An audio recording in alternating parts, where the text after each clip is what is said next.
all over India.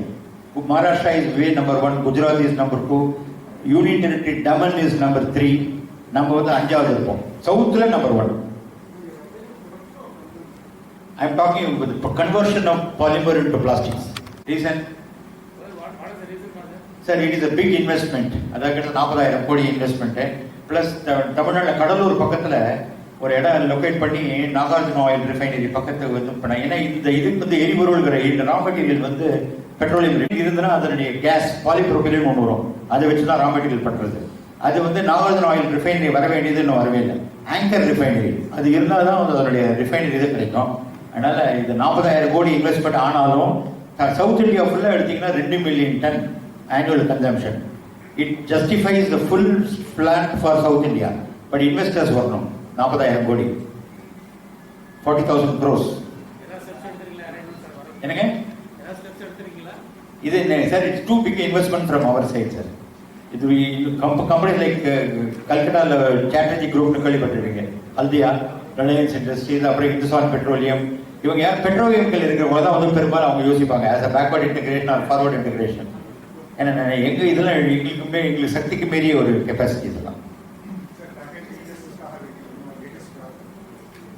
சரி, plastic packaging பார்த்தீங்கன்னா இப்போ வந்து ஒரு in fact sorry thank you for this question. அதாவது நீங்கள் எல்லாரும் பார்த்துக்கிறது இந்த மல்டி லேயர் லேமினேட்னு ஒரு பேக்கேஜிங் பார்த்துருப்பீங்க. அதாவது சாதாரணமாக இப்போ chips, biscuit rapper, chocolate rapper, அப்புறம் அந்த ஒரு டிட்டர்ஜென்ட் ரேப்பர், அப்புறம் ஃபுட்டு, இதெல்லாம் வந்து பொதுவான பார்வையில் மறுசுழற்சி செய்ய முடியாத பொருள் அப்படின்னு ஒரு நம்பிக்கை. ஆனால் அதை பீட் பண்ணி இந்த கண்காட்சியில் ஒரு மிஷின் வைக்கிறோம். இப்போ இது எல்லாத்தையும் அப்படியே போட்டு it converts into granular. So we are going to launch this machine, new machine. It is called safe recycler. பாதுகாப்பான ரீசைக்கிளர் ஒரு மிஷினை வந்து நாங்கள் டெமான்ஸ்ட்ரேட் பண்ண போகிறோம். யார் வேணால் கொண்டு வரலாம். அந்த பேக்கெட் ரேப்பர்லாம் அப்படியே சிப்ஸ் அங்கேயே சாப்பிட்டுட்டு அதிலேயே போடுங்க. அது கிரானுலர் வெளியில் அந்த பக்கம் வெளியில் வந்துடும். அதை வந்து ஃபர்தராக ப்ராடக்ட் பண்ணுறதுக்கு இது பண்ணிட்டோம். அதனால் பேக்கேஜிங் இது வந்து மறுசூழ்ச்சி செய்ய முடியாதுன்னு ஒரு நம்பிக்கை இல்லை. இப்போ லேட்டஸ்ட் டெவலப்மெண்ட் என்னன்னாங்க, ஒரு உதாரணமாக ஒரு எண்ணெய் ஆயில் பேக்கெட்னு வச்சுக்கோங்களேன். ஆயில் பேக்கெட் சிப்ஸ்னு வச்சுக்கோங்க. சிப்ஸ் எடுத்தால் நம்ம வந்து நல்ல முறுமுறுன்னு இருக்கணும்னு நம்பிக்கை இருக்கும். அதனால் வந்து எப்போ வாங்கினாலும் இருக்கும்போது 3 மாதம் கழிச்சு பேக்கெட் வாங்குவோம், 2 மாதம் கழிச்சுலாம் 6 மாதம் இருக்கும். இப்போ என்ன, அந்த ஷெல்ஃப் லைஃப் ப்ராடக்ட் வந்து யாரும் குறைக்க விரும்புறது இல்லை.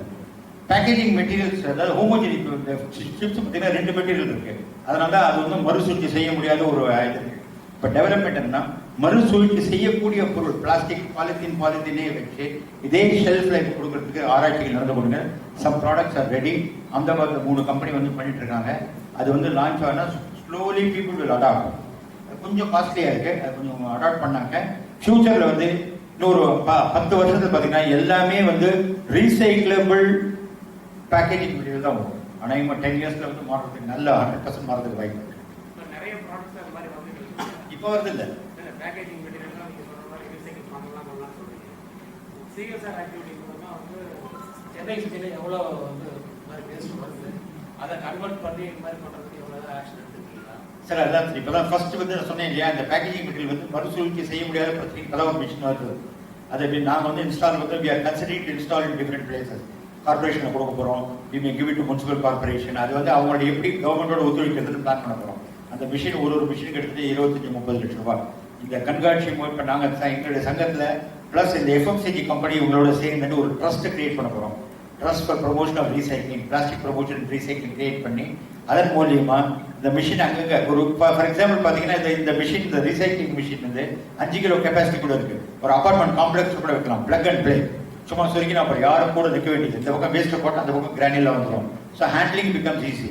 So in all probability in the next few months we'll be going in a big way launching this scheme. Idea is இப்போ நிறைய இந்த ரேக் பிக்கர்ஸ்லாம் இருக்காங்க, அவங்களுக்குலாம் வேல்யூ அடிஷன் கிடைக்கும். ப்ளஸ் செல்ஃப் ஹெல்ப் குரூப் யாராவது பண்ணாங்கன்னா அவங்களுக்கு வேல்யூ அடிஷன் கிடைக்கும். The whole idea is there must be value addition and enhancement of living standard for the people who are handling, not merely சும்மா converting into product. அவங்களுடைய வாழ்வாதாரமும் improve ஆகும். அந்த மாதிரி தான் இந்த மிஷின் வரப்போது பண்ணி கொடுப்போம். And we are also going to collaborate with IIT Madras to cooperate, find out what is the best technology, what is the right safe chemical to use to convert this waste into moldable products. So we are working with IIT Madras also. No, official வரல, நீங்க தான் பேசியிருக்கோம். We will be giving them the project. They will develop the chemical additives and suggest us. Yes, sir.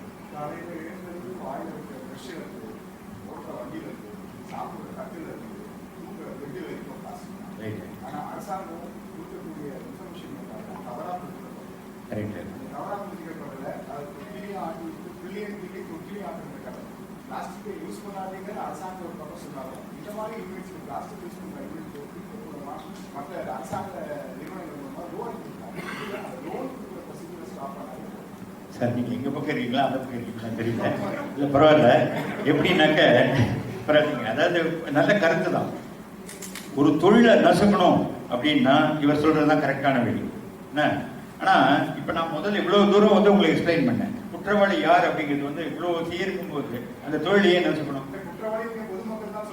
இல்லை PCR இருப்பார் அவ்வளோதான். இல்லை அவங்களுக்கு நம்ம அவங்கள தான் மாற்றணுமே தவிர போய் ஏதாவது மூட்டை பூஜை போய் இந்த வீட்டுக்கு கொத்த முடியுமா? ரைட்டுங்களா? அடுத்தது வந்து இப்போ எந்த தொழிலும் வச்சுக்கலாம். உதாரணமாக சொல்கிறேன், ஒரு மேட்ச் இண்டஸ்ட்ரி இருக்குது, பட்டாசு இண்டஸ்ட்ரி இருக்குது. அதாவது இந்த தொழில் நசுக்கிறது ரொம்ப ஈஸி சார். அதை புரிஞ்சுட்டு அதை அனுகூலமாக புரிஞ்சுட்டு அதுக்குண்டான மாற்று வழிகள் கண்டுபிடித்து நடத்தி போகிறது தான் நமக்கு திறமையாக இருக்குது. அது இண்டஸ்ட்ரிக்கு திறமை, அரசாங்கத்துக்கும் நல்ல பேர் நம்ம பண்ணது. அழிக்கிறது ரொம்ப ஈஸி, ஒரு சட்டம் போட்டு மூடிடலாம். அதனால இது இல்லை. I think I may not subscribe with your view. Thank you for raising this question. We will call one of them to come and inaugurate. In fact, we will be inviting Pollution Control Board, we will be inviting Environment Forest Secretary, everybody. Sir, எங்களை பொறுத்தவரைக்கும் நீங்கள் யாரும் எளிமையே கிடையாது.